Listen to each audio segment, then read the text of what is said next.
Hey guys, Ash here, coming at you today in Clash Royale with a really great expert player interview with Tag, aka Jake from Clout Gaming. Before we get to that, you guys may or may not have noticed that over the last month or two, I've kind of shifted gears in directions in Clash Royale, really trying to make my channel your one-stop shop for all the real most competitive content on YouTube for Clash Royale. I plan on doing a lot more interviews like this with top players in the game, and also spotlighting and highlighting the best decks for all three competitive modes in the game, whether it be Victory Challenge, Ladder Play, or of course Classic Tournaments. So enough talk about me and my channel, guys. Let's bring in the guest of the day. Tag, thanks so much for coming on, man. Yeah, no problem. Really excited to talk to you. You definitely have come with very high recommendation by everybody I've talked to. So why don't you just start out a little bit and tell us about your player history, you know, when you picked up the game, how you picked up the game, and kind of how you found your clan and ended up where you are right now. So what ended up happening for me was I started off the game with my brother being really into Clash of Clans. Mm-hmm. And he just showed me Clash Royale. I didn't really think of anything of it at first, and I just kept blowing him off until I eventually decided to try it, and I got hooked on it the first day. I think I played 50 or so games. Oh, nice. I was hooked ever since. Were you gemming your chest, or were you just going playing for the heck of it? I was playing for the heck of it, using Nice. Scouts and Army, not really knowing what I was doing. And then I eventually got to the point where I was playing a lot people much higher level than me, and I was getting discouraged, and I decided to buy some giant chests. Mm-hmm. So within a month, I was around 3K, mm-hmm. and I was very underleveled, but I was just using Hog Rider, and it wasn't really.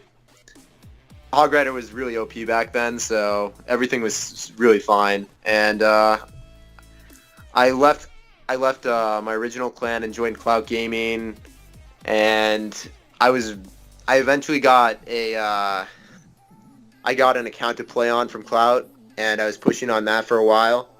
I got recognized by Clout around that time because I got 18 global. Nice. And then everything kind of took off from there.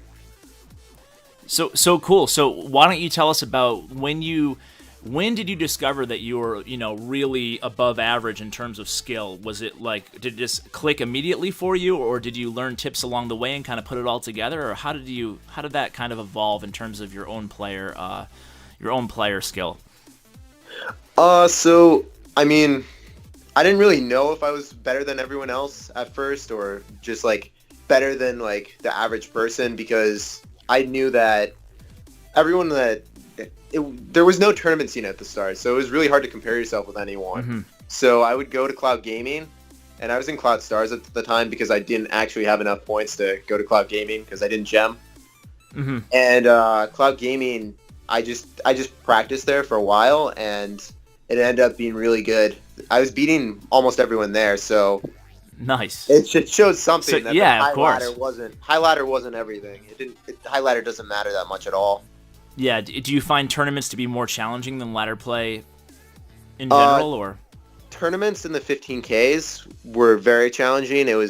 I wasn't doing very well in them at the start. I was getting I started at 100, and I eventually got better and started getting top 50s consistently, and then I started getting top 20s every single time and top 10s, and eventually getting number 2. But wow, very cool, man. So right now you have we already flashed it on the screen, but you have almost 60,000 tournament cards. Very impressive. Do you remember? Is there one that sticks out to you in terms of a big tournament win that that you really are very proud of? I've never really won one, but I've gotten second place in the Venezuela one, and I've gotten multiple top 10s in a numerous amount of Brunchong ones, but. Mm-hmm.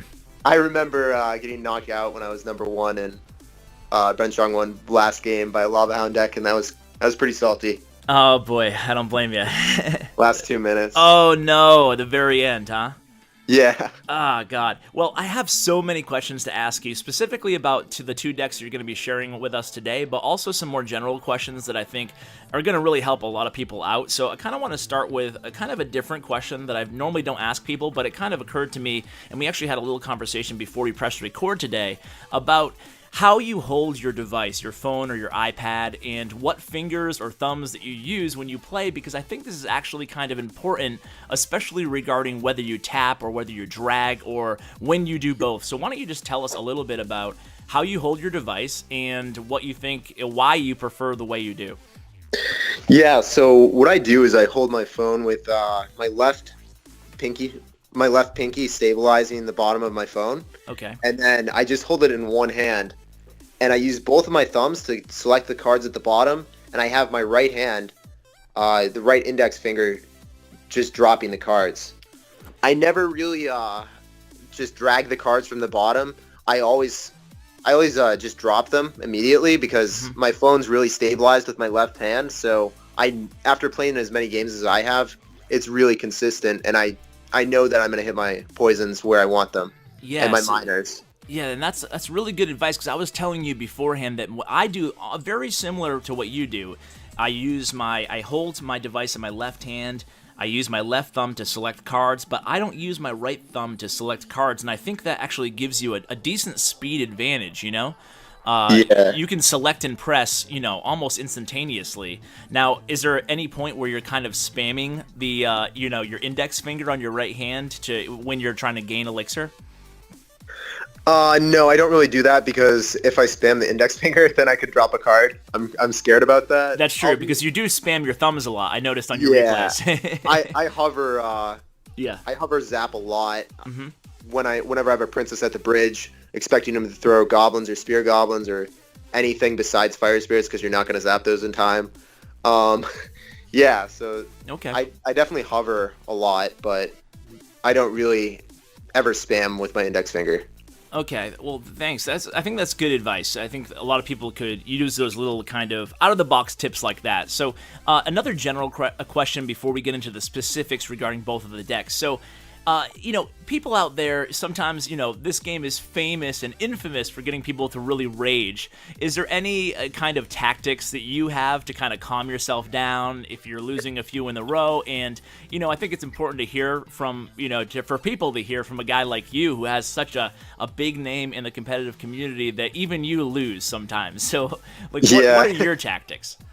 Well, I mean, right after you get minor minion hoarded and you don't have poison or anything to deal with it, it feels really bad, and you might want to rage. Yep. But definitely the thing that keeps me going is saying good game, well played at the end of every game. And if you just do that consistently, even if they BM you, it's going to get you in the mindset of just not really caring, or you're going to be kind of unfazed by it. That's at least what happens for me, is just getting in, like almost like a ritual of just saying good game, well played, and just not really doing much at the end. Yeah, moving along forward. Yeah. How many matches do you usually play at a time when you pick up the game, like when you're not in a tournament?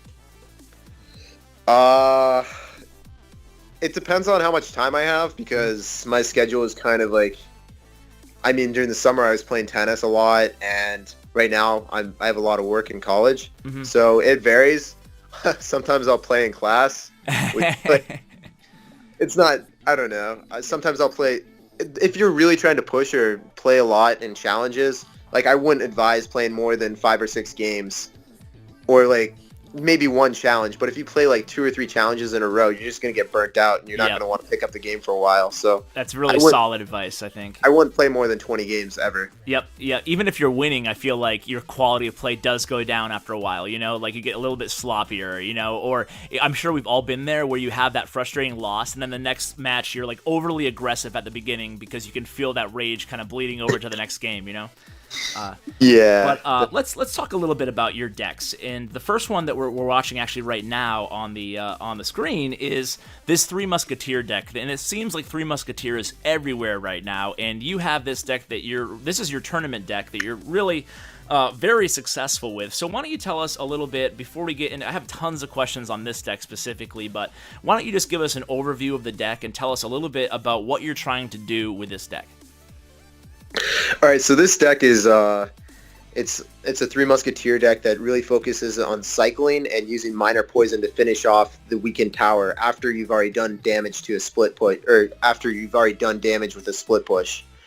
And it's kind of weird that you don't really see a mini P.E.K.K.A. or anything that you would think that can kill a giant or a lava hound, or like, I mean, it's really hard to say that this deck is going to beat tanky decks or decks that like build up a huge push like a P.E.K.K.A. But once you see it in play, you're going to split push, and they're going to lose a tower if they don't commit anything to defending. So they're not actually able to defend. They're not actually able to commit everything to one side.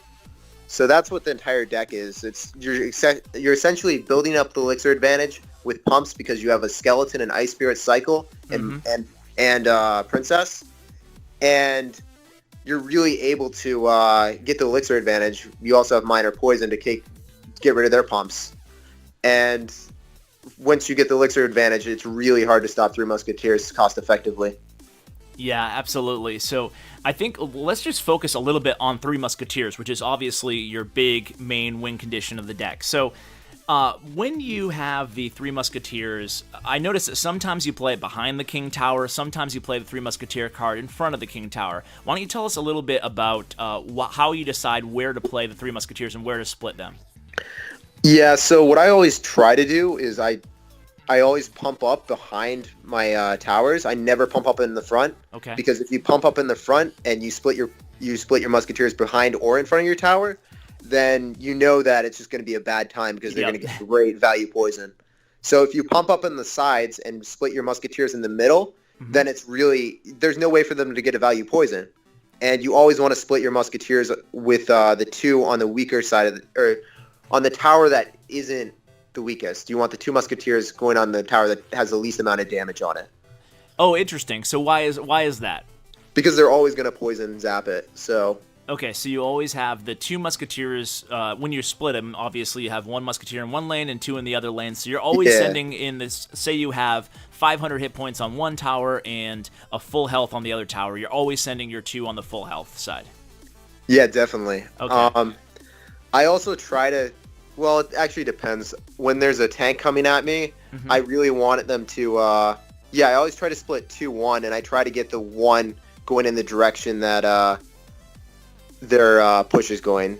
So like they're always going to giant poison the two Musketeers, or they're always going to poison the two Musketeers, and if they leave the one Musketeer going towards their Lava Hound or Giant, you can get off a poison on their push. You can get off a Knight, and you can get off Ice Spirit, which really it actually nullifies their Giant push or Lava Hound push, and they're actually not able to do anything. Yeah, you can take down a tower with that for sure. Yeah, they spent so much on just defending. Yeah. So okay. So why don't we go slow motion through a typical Three Musketeer split? So you split your Three Musketeers. I imagine the next thing you're doing is waiting to see what the opponent does. Yeah, definitely. This deck is really reactionary, and if they drop down, I've seen them drop down pumps. You can minor those. If you want to really put the Ice Spirit with typically with the two Musketeers and the Knight with the solo Musketeer though. It's okay. Yeah. So that's going to be more often than not your combination. So do you ever do a minor with whatever with one side and the Knight with the other, or does that leave you too low on elixir?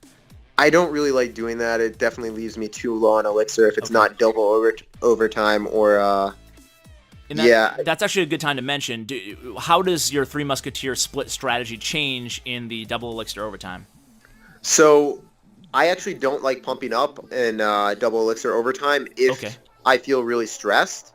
But if I'm not really stressed, and it really depends on the deck you're playing. If you're playing against a hog deck and you can easily just get minor poison on their tower and their tower's at like 1,000 HP, you just want to split your Musketeers in the middle and not really pump up. Okay. So tell us a little bit about if you have one tower down offensively, are you mostly playing your Three Musketeers on the opponent's side in that little sweet spot there, or do you still split them at that point? It really depends on what they're running. I'm kind of scared of doing that because if they have a giant and they just soak up the damage and drop down a mini P.E.K.K.A, you're kind of screwed. Yeah. So it really depends on their card cycle. You have to know their card cycle. Do they have giant in hand to drop down, or are they running like a hog deck with nothing to even deal with that? Okay, that makes sense. I typically just drop my miner in the sweet spot where even if there's already a tower down, they can't actually hit it. And then you miner poison the tower if they're pretty low. Typically when it's 1-1 in towers, because you're doing the split push with the Musketeers, you already probably had damage on the other side. So this deck really thrives in that environment, and miner poison in that situation is really good too. Awesome. Yeah, that's definitely noticed that in all my Three Musketeers split play is that, half the time, even when you lose, you'll have both of their towers down to, a significant, a lot of damage off them because of all the splits, So how about tell us a little bit about the role of the princess in this deck, because you did mention that the princess is played much differently than in, say, a control deck or something like that. So how are you using the princess in this deck, and is there any kind of substitution people can make for the princess if they don't have her? Yeah, there's actually a great substitution for the princess in this deck, but it's fire spirits for just dealing with minion hordes, and you need the splash damage of the princess, but fire spirits are like a one-time thing, and the princess stays on the map.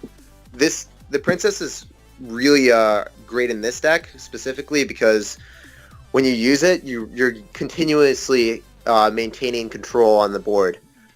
It's unlike the fire spirits, but the fire spirits are generally sometimes better when dealing with like minion horde miner in a lot of circumstances. Interesting. Have you ever tried a furnace in a deck like this? I would be really scared of using Furnace because then you have too many things that you have two buildings and then you have Musketeer, right? So too much poison, or whatever, yeah. It's already hard to manage with one building. Yeah, so if you play Three Musketeers, this might help out your competitors here, but maybe you can answer. But if you play Three Musketeers, if you split them against an opponent, first play of the match or whatever, what is the scariest thing your opponent can do? What is the best counter your opponent can have to a Three Musketeers split play? I literally hate splitting it at the start. I don't really like doing that. The first time that you do, that's actually a valuable piece of information in its own right. But, when you do play the Three Musketeers, what's the worst? Or do you just like to get a feel for what they have first? Oh, I'm really scared of people running like regular trifecta with Valkyrie Ice Spirit. That kind of wrecks the deck. Yeah, that's true. And then... Well, you said you don't play Three Musketeers if you have it in your opening hand. Let's say you have an opening hand with Three Musketeers and no pump. Let's just say you have, neither of your one elixir cards either, so you can't just cycle over. What are you doing? Let's say you have like Night Miner. I don't know, off the top of my head, I don't know what, but you know what I'm saying. Like, what is your what are you gonna play if you don't want to play Three Musketeers in the beginning? So Night Miner, Princess, Poison. You want to say? Yeah. All right. So what I typically do is, I would typically drop the Princess. That's a really easy cycle card. And the back, you want to drop it in the back. A lot of people drop it for tower damage. That's not how you want to play this deck. You want to play it to maintain elixir advantage, or maintain elixir advantage, so then you can build up a Three Musketeers push and actually get damage on their towers. You're gonna get 300 damage maybe with the Princess, and it's really not worth it. Then they use a mini P.E.K.K.A or they use goblins, and then you have to deal with those, and it just spirals. You want to have the actual control of the board.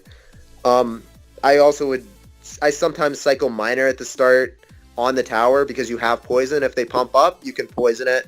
That's why I like running decks with Miner poison. You're actually able to punish if you have to cycle Miner at the start.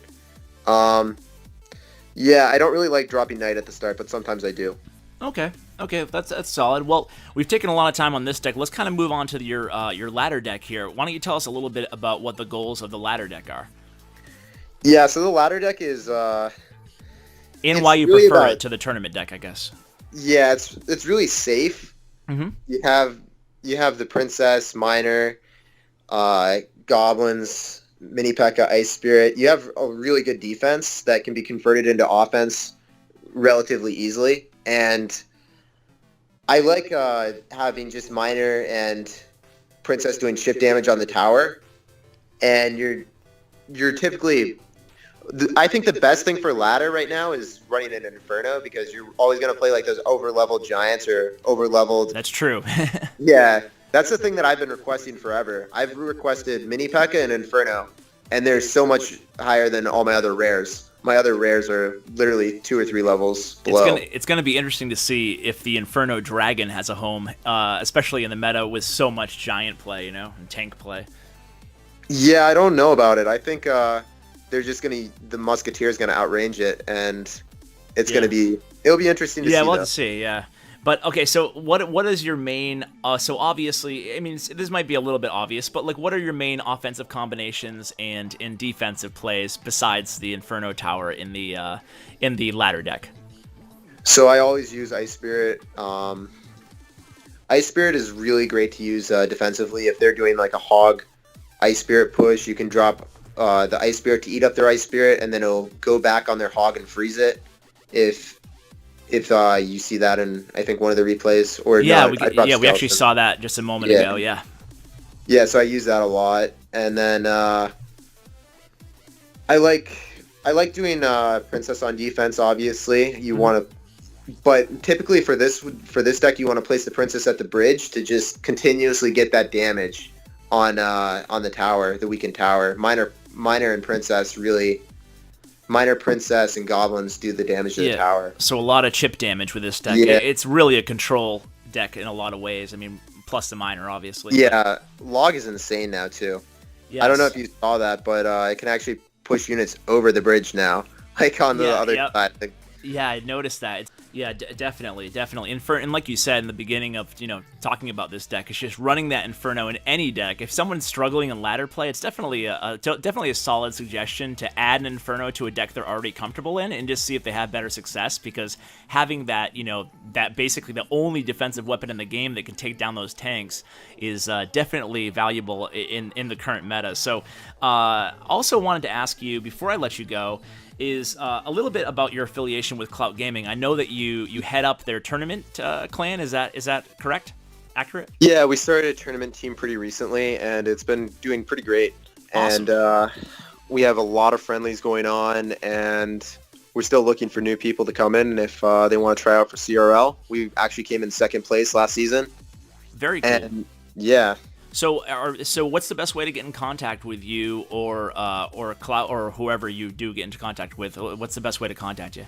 Yeah, so I have a Twitter, Mr. Tag You're Pregnant, and then I also have Line. If you want to message me there, you can chat with me directly, Jake PMV.